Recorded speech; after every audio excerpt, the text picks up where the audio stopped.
ഞാനിപ്പോൾ ഇന്ന് ഐഡൻറ്റിറ്റി എന്ന് പറഞ്ഞ മൂവിയുടെ റിവ്യൂ ആയിട്ടാണ് വന്നിട്ടുള്ളത്. ഇപ്പോൾ 2025 ന്യൂ ഇയറിനോടനുബന്ധിച്ച് ജനുവരി 2-ാം തീയതി തിയേറ്ററിലെത്തിയ സിനിമയാണ് ഐഡൻറ്റിറ്റി.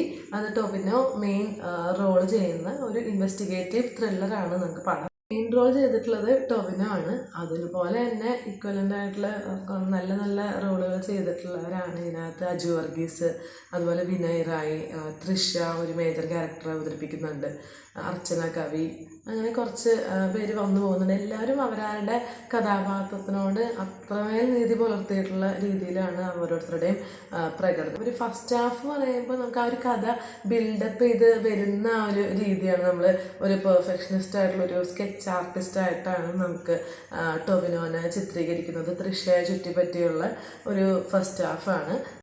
സെക്കൻഡ് ഹാഫിലേക്ക് കടക്കുമ്പോഴായാലും ഇതിൻ്റെ ആ ഒരു കഥ വേറൊരു ഷിഫ്റ്റിലേക്ക് പോകുന്നുണ്ട്.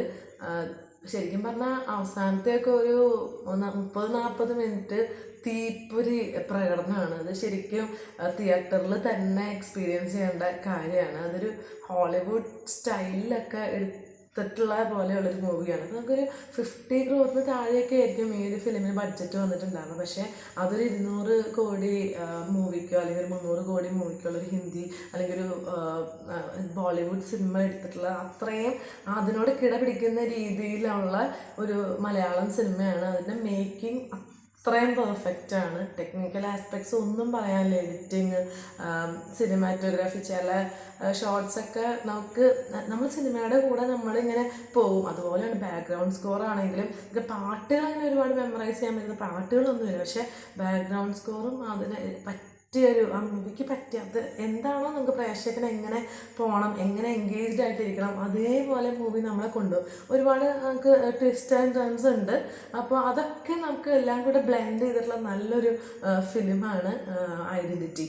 നാഫിലൊക്കെ വരുന്ന ഫ്ലൈറ്റിലുള്ള കുറച്ച് ഫൈറ്റ് സീൻസും പിന്നെ ഒരു കാർ ചേസിങ്ങിൻ്റെ ഒക്കെ ഒരു സീക്വൻസൊക്കെ ഭയങ്കര കിടുവായിട്ടാണ് ചെയ്തിട്ടുള്ളത്. അതൊക്കെ ശരിക്കും theatre experience, must watch in theatres എന്നുള്ള രീതിയിലാണ്. പിന്നെ എടുത്തു പറയേണ്ട ഒരു കാര്യം എന്ന് പറഞ്ഞാൽ ഈ സിനിമയിൽ നമുക്ക് പരിചിതമല്ലാത്ത കുറച്ച് മെഡിക്കൽ ടേംസ്, കുറച്ച് കൺസെപ്റ്റ്സ് ഒക്കെ ഉണ്ട്. അപ്പോൾ നമുക്കത് പറഞ്ഞു തരുന്നുണ്ട് ഓരോ ക്യാരക്ടറിനകത്തൂടെ. പക്ഷെ എന്നാൽ പോലും നമ്മൾ അത്രയും ഫോക്കസ്ഡ് ആയിട്ട് കണ്ടാൽ മാത്രമേ നമുക്ക് ഇതിനൊരു കണക്ഷൻ കിട്ടുള്ളൂ. അല്ല നമ്മൾ ചുമ്മാ ഒരു സിനിമ കാണാൻ വേണ്ടി അല്ലെങ്കിൽ നോർമൽ ഒരു ത്രില്ലർ കാണുന്ന പോലെ പോയി ഇരുന്ന് കഴിഞ്ഞാൽ മേ ബി ഇടയ്ക്ക് ഒരു ഔട്ട് ഓഫ് ഫോക്കസ് ആയിട്ട് പോയി കഴിഞ്ഞാൽ എന്തെങ്കിലും ഒരു മിസ്സായി കഴിഞ്ഞാൽ പിന്നെ ഇത് നമുക്ക് പിന്നെ കണക്ട് ചെയ്യാനേ പറ്റില്ല. അത് ഞാൻ പ്രത്യേകിച്ചും ശ്രദ്ധിച്ച കാര്യമാണ്. കാരണം നമ്മൾ അത്രയും ഫോക്കസ്ഡ് ആയിട്ട് എന്താണ് സംഭവിക്കണമെന്ന് അത്രയും മാത്രം കണക്ട് ചെയ്ത് പോയാൽ മാത്രമേ ഇതിൻ്റെ ഒരു കഥാഗതിയിലേക്ക് എത്തി നമുക്ക് മുഴുവൻ മനസ്സിലാവുള്ളൂ. ഇല്ലെങ്കിൽ 2-3 പ്രാവശ്യമൊക്കെ പോയി കാണേണ്ടി വരും. ഈവൻ ഇത്രയും ഫോക്കസ്ഡ് ആയിട്ട് ഇരുന്ന് കണ്ടാൽ പോലും നമ്മൾ പിന്നീട് ആലോചിക്കും ഇതെങ്ങനെയായിരുന്നു, അതെങ്ങനെയായിരുന്നു.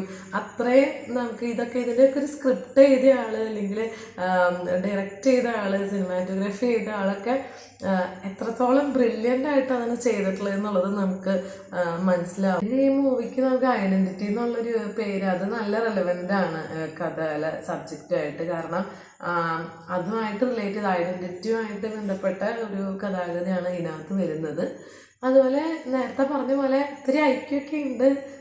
ഇതൊക്കെ അത്യാവശ്യം കണക്ട് ചെയ്യാനുള്ള ഒരു ബുദ്ധിയൊക്കെ ഉണ്ടെങ്കിലാണ് ഇത് കറക്റ്റായിട്ട് നമുക്കിത് വർക്കൗട്ട് ആവുള്ളൂ. അല്ലാത്തവർക്ക് ചിലപ്പോൾ അത് അത്രയും കണക്റ്റ് ആവുന്നില്ല. കാരണം പെട്ടെന്ന് കാര്യങ്ങൾ അനലൈസ് ചെയ്ത് ഇവരെന്താ പറയുന്നതെന്ന് മനസ്സിലാക്കി അത് കണക്ട് ചെയ്ത് പോകാനുള്ളൊരു ഐക്യു ഇതിനകത്ത് വളരെ അത്യന്താപേക്ഷിതമായിട്ടുള്ളൊരു കാര്യമാണ്. ഈവൻ എനിക്ക് തോന്നുന്നു ചിലതൊക്കെ മിസ്സായി പോയാലും ചിലപ്പോൾ കഥയൊന്നും മുഴുവൻ കിട്ടിയില്ലെങ്കിൽ പോലും കണ്ടിരിക്കാനുള്ള ഒരു വിഷ്വൽ ട്രീറ്റ് ഉണ്ട്. അത് തിയേറ്ററിൽ തന്നെ പോയി കാണേണ്ട വിഷ്വൽ അനുഭവം തന്നെയാണ്. 2025 ആദ്യത്തെ മലയാള സിനിമ അടിപൊളിയായിട്ടുണ്ട്. മസ്റ്റ് വാച്ച് ആണ്. എല്ലാവരും പോയി കാണുക, ആസ്വദിക്കുക. Thank you.